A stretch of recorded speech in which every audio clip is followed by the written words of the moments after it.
I was 13 when I first realized that I needed to do something. I really wasn't sure what being saved meant, and I wasn't sure what all that entailed, but I remember I was at 13 because I went to church camp.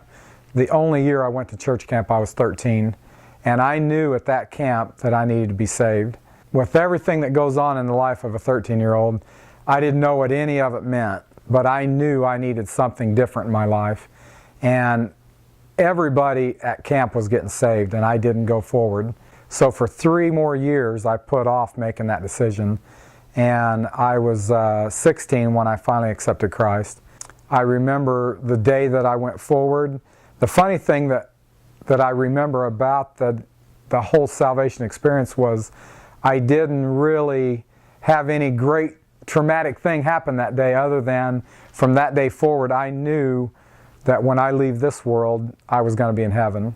And that is a huge change, but there was no bolt of lightning, there was no thunderstorm or clap of thunder. It was just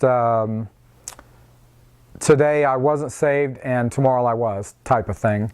And that kind of bothered me because I questioned the salvation, whether or not I really got saved for a little while, because I was expecting something traumatic like that.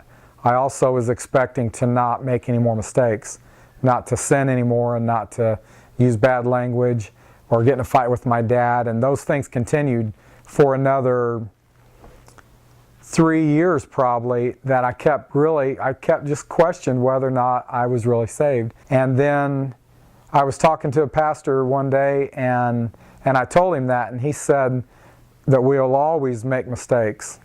And I just came to realize over time that through that conversation and other conversations since then, that I would probably, make mistakes all of my life.